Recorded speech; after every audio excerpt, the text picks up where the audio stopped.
आइए हम आज के वचन की तरफ चलते हैं और आज का वचन हम यूहन्ना की इंजील 6 अध्याय और उसके 37 वचन से पढ़ेंगे। यूहन्ना 6 उसका 37।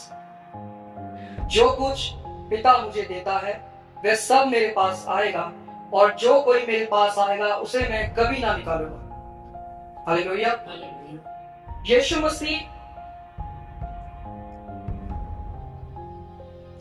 जब भी अपने लोगों पर दया करते हैं, कृपा करते हैं, अनुग्रह करते हैं, तो याद रखें परमेश्वर की दया, उसकी कृपा जो है आप पर तब नहीं हुई जब आप अपने आप को अच्छा दिखा रहे थे। हालेलुया।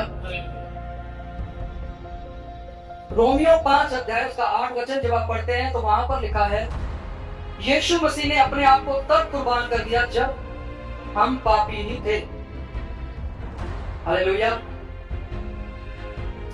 अनुग्रह या कृपा आपको दूर नहीं करता बल्कि आपको पास ले आता है।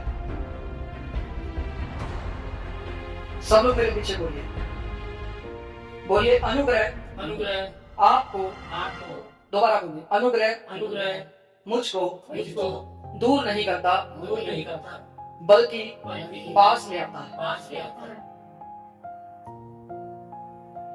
आप एक बात सोच के देखिए कि परमेश्वर ने आपके अंदर ऐसा क्या देखा कि उसने यीशु मसीह को भेज दिया आपके लिए कुर्बान होने को। और फिर हम प्रार्थना में क्या बोलते हैं, प्रभु मैं तो योग्य नहीं था कि आपने मेरे लिए ऐसा ऐसा किया। पर ये प्रार्थनाएं सिर्फ एक रटी हुई प्रार्थनाएं होती है। कैसी प्रार्थनाएं होती है? रटी हुई प्रार्थनाएं जो हम डेली करते हैं। उस प्रार्थनाओं में कुछ भी नया नहीं होता। हालेलुया। हम इन बातों को पढ़ते हैं, इन वचनों को पढ़ते हैं, परंतु इनकी गहराई में हम जाना नहीं चाहते क्योंकि उसमें मेहनत लगता है। जब आप वचन की गहराई में जाएंगे वहां जाकर के आपका लाइफ जो है बदलना शुरू होगा। मुझे और कुछ ज्यादा नहीं पता, परंतु मैं इतना जरूर कहूंगा आपका आत्मिक जीवन बदलना शुरू हो जाएगा। समझ पा रहे हैं? यीशु मसीह ने अपने आप को कब कुर्बान कर दिया? जब लोग पापी थे। इसी को अनुग्रह कहते हैं। और अनुग्रह कृपा जो है वह लोगों को दूर नहीं करता है बल्कि और पास ले आता है। प्रेम और क्षमा जो है वह यीशु मसीह के द्वारा हमें मिलता है, बिना योग्यता के। हमारे अंदर कोई योग्यता नहीं है। हालेलुया। हमारे अंदर कोई योग्यता है कि हमें खुदा प्रेम करे, हमें क्षमा करे?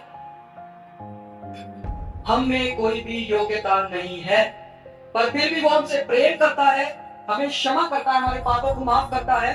इसका मतलब क्या है कि वह हमारे ऊपर, हम पर अपनी दया, अपनी कृपा, अपने अनुग्रह को उंडेल देता है।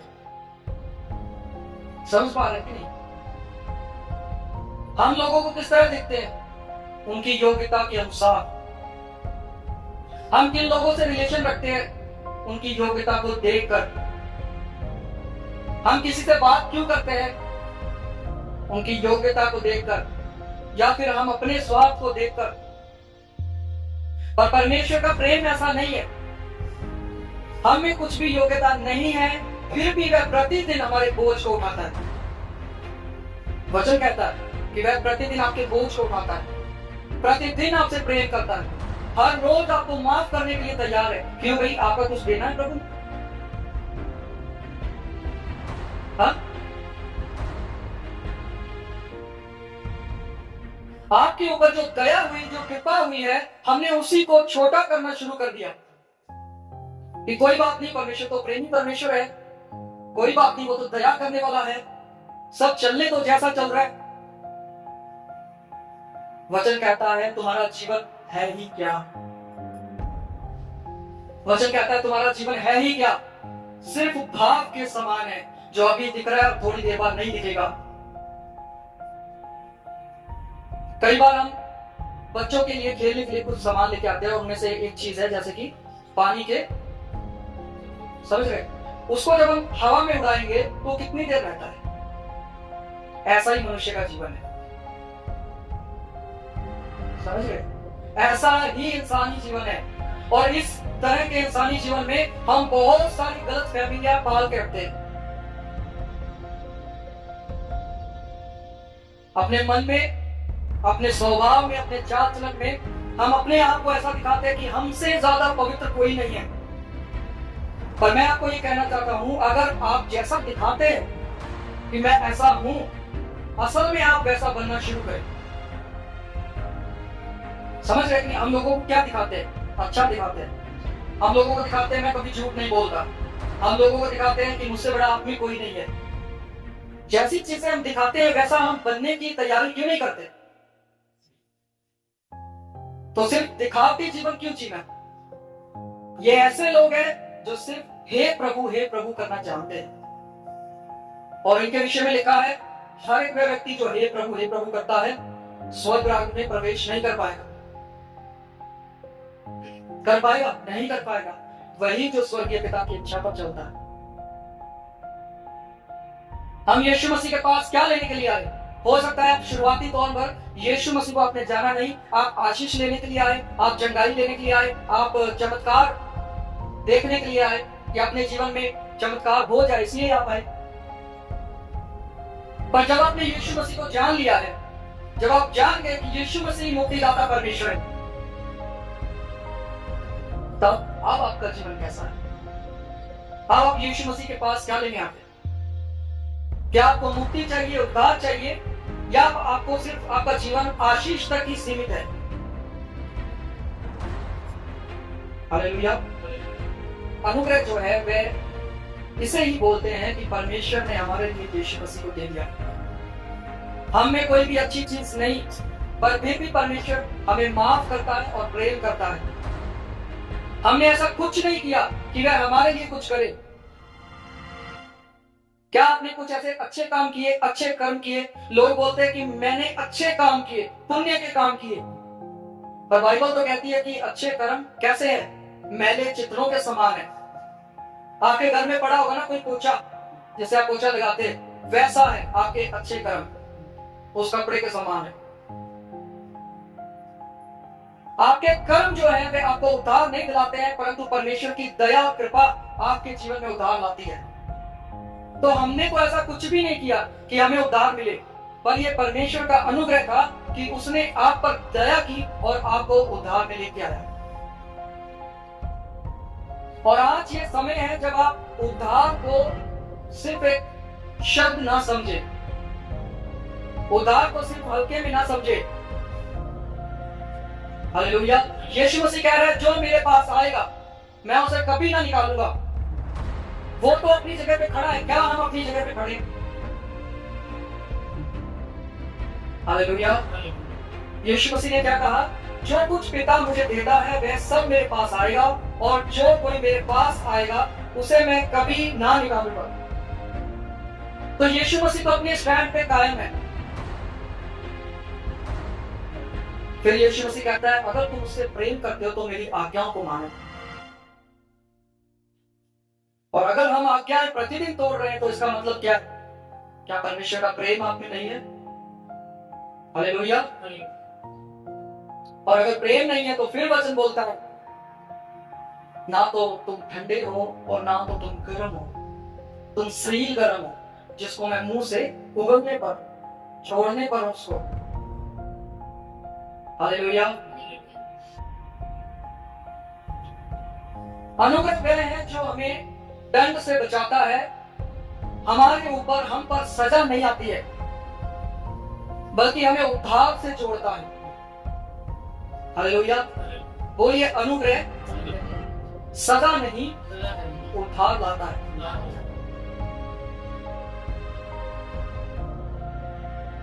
और इसी चीज का जो है हम फायदा उठाते हैं, क्योंकि अनुग्रह सजा नहीं लाता, अनुग्रह जो है वह उद्धार लाता है। हालेलुया। हम अपनी लाइफ में प्रभु के साथ कितना ईमानदार है, ये हमें प्रतिदिन देखना पड़ेगा। प्रतिदिन, ये रोज का काम है। क्या आप उद्धार में चल रहे हैं? क्या आप सिर्फ मुंह से तो विश्वासी अपने आप को नहीं बोल रहे? क्या आप अपनी सेवा में चल रहे हैं? आपको परमेश्वर ने एक सेवा दी है, क्या आप उस सेवा में हैं? वचन कहता है आपको परमेश्वर ने मेल मिलाप की सेवकाई दी है, क्या उसमें आप हैं? या आप हल पर हाथ रखकर पीछे देखने वालों में से हैं? हालेलुया। लूत की पत्नी को याद करें, जब सदोम और अमोरा में आग गिराया गया तब सबको बोला गया पीछे मुड़ के नहीं देखना, परंतु उसने देखा और वह नमक का खंभा बन गई। आज भी वह नमक का खंभा वहीं पर खड़ा है। तो कहीं हम ऐसे लोग तो नहीं है, एक स्टेप हम आगे बढ़ रहे हैं और फिर पीछे देख रहे हैं, फिर आगे बढ़ रहे हैं, फिर पीछे देख रहे हैं। हालेलुया। ये सब इसलिए होता है क्योंकि परमेश्वर के बारे में लिखा है कि वह विलंब से क्रोध करने वाला है। बहुत देर लगाता है वो गुस्सा करने में, बहुत देर। हालेलुया। वो हर एक के विषय में धीरज रखता है, हर एक को मौका देता है। पर क्या हम प्रतिदिन ऐसे मौकों को गवा रहे हैं? ये हमें सोचने की जरूरत है। इफिसियों की पत्री 2 अध्याय का 8 वचन,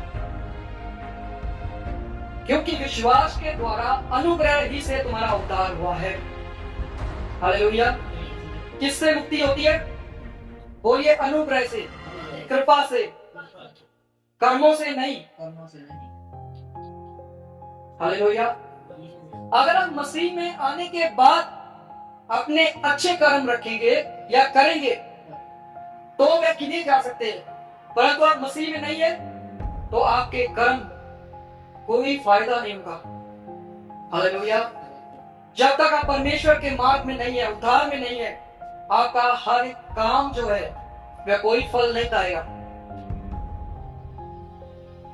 समझ गए कि नहीं? तो उद्धार कैसे होता है? विश्वास के द्वारा, अनुग्रह से ही उद्धार होता है। ये दुनिया या संसार या यहाँ पर जितना नियम बना हुआ है, ये आपको पहले योग्य देखेंगे कि आप किसी चीज में योग्य हैं या नहीं है। आपके पास कोई अच्छी योग्यता है या नहीं? क्या आपसे दोस्ती करके मुझे कुछ फायदा होगा? क्या आपसे बात करके मुझे कुछ फायदा होगा? क्या आपसे रिश्ता करके कुछ मेरा फायदा होगा? हर एक स्थान पर जो है वह इंसान योग्यता देखता है। हालेलुया। पर परमेश्वर की एक अच्छी बात यह है कि वह अयोग्य लोगों को चुनता है। बोलिए, परमेश्वर अयोग्य लोगों को चुनता है। संसार जो है वह योग्य लोगों को चुनता है। आपकी डिग्री देखी जाएगी अगर आपको जॉब चाहिए तो। हालेलुया। परंतु अगर आप परमेश्वर की सेवा करना चाहते हैं तो आपको किसी डिग्री की जरूरत नहीं है। आपको सिर्फ एक चीज की जरूरत है और वो है ईमानदारी। अगर आप ईमानदार नहीं है तो आप परमेश्वर के करीबी नहीं हो सकते। हालेलुया। हम आशीष को कैसे देखते हैं? अच्छा घर, पैसे, जॉब, शादियां हो गई, बच्चे हो गए, हम इन्हीं चीजों को आशीष मानते हैं। पर ये सब कुछ था, याकूब के पास तो था ही, पर फिर भी आशीष मानता है। हालेलुया। क्योंकि उसको पता लग गया था कि वह ईमानदार व्यक्ति नहीं है। उसने अपने आप को जान लिया था कि वह कैसा व्यक्ति है। हालेलुया। और जब वह ईमानदार हो गया तो आप देखिए, परमेश्वर ने सिर्फ उसको आशीष नहीं दिया, उसका नाम भी बदल दिया। बदला या नहीं बदला? याकूब से इस्राएल। और आज पूरी दुनिया में उसी नाम से उस देश को जाना जाता है। समझ गए कि नहीं? तो अनुग्रह लेने के लिए हमें किसी योग्यता की जरूरत नहीं है, पर हमें ईमानदार जरूर होना पड़ रहा है।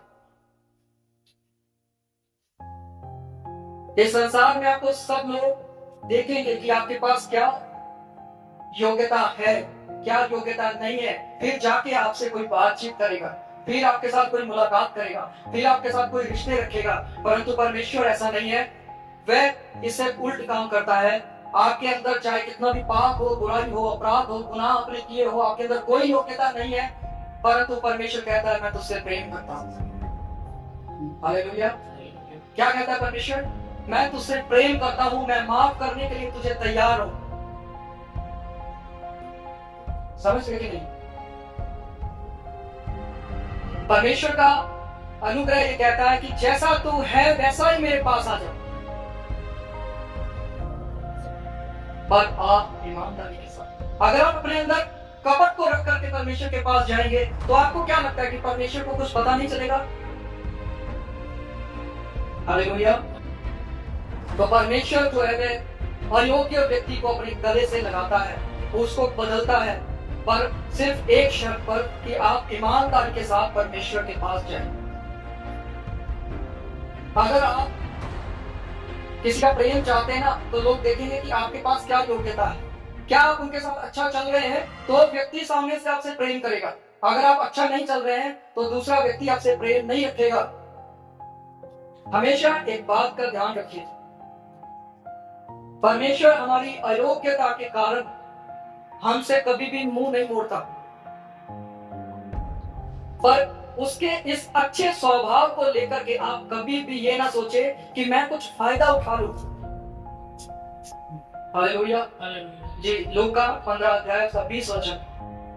यहाँ पर एक ऐसा व्यक्ति है जो अपने पिता के घर को छोड़ के चला गया, और फिर जब वापस आता है तो पिता उसे दौड़कर दोबारा गले लगा देता है। ये हमें उसी कहानी की ओर ले जाता है कि हमने पाप किया, हमने बुराई की, हमने सब कुछ किया, और पिता फिर भी तैयार है हमें गले लगाने के लिए, हमारे ऊपर दोष लगाने के लिए नहीं। आपको एक वचन याद होगा, यूहन्ना 3:16 में लिखा है, पिता ने जगत से ऐसा प्रेम किया कि उसने अपने इकलौते पुत्र को दे दिया कि जो भी कोई उस पर विश्वास करे वह नाश ना हो बल्कि सदा का जीवन पाए।